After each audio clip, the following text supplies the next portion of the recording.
የኋላ ተራ ህዝብ ይሆናሉ፣ ከኛ እንዳሉ ይሆናሉ። እግዚአብሔር እንኳን አደረሳችሁ። እውነት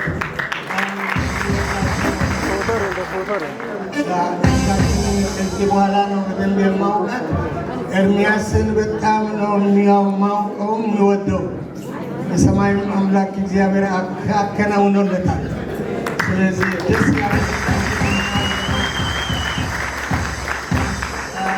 ለምሳ እንጸልያለን።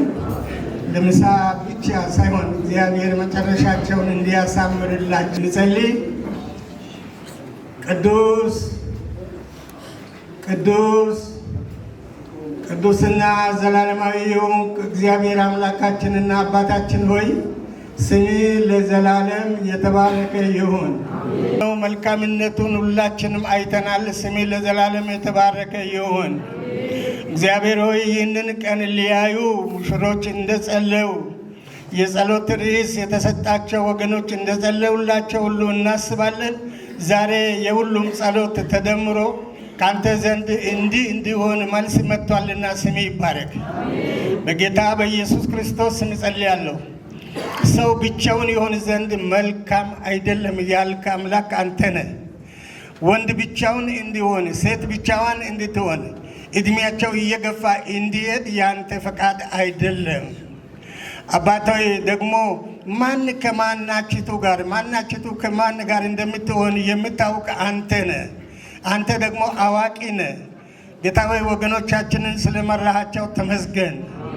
ይህንን የከበረውን ሕዝብ ወክዬ ጸልያለሁ። መጨረሻቸው በቤት ያማረ ይሁን። ቋንቋቸው አንድ ይሁን። ሀሳባቸው አንድ ይሁን።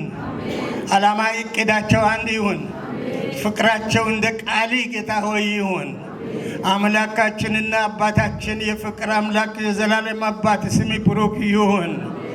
ጌታ ሆይ በሶስት የተገመደ ገመድ ፈጥኖ አይበጠስም ይላል። ይሄ በጋብቻ ታሪክ ትልቅ ስፍራ አለውና ወንዱና ሴቷ ሁለት ፓርት ናቸው የገመዱ።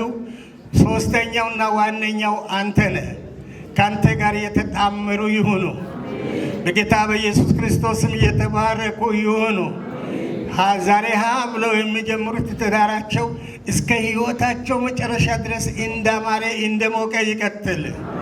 እንደነሱ ያለ ነገር ለማየት እንዲህ ያለውን ቀን የሚመኙ ሁሉ ይሳካላቸው፣ ለሁሉም ይከናወንላቸው። ክብር ለአብ ወልድ መንፈስ ቅዱስ ለአንድ አምላክ ይሁን።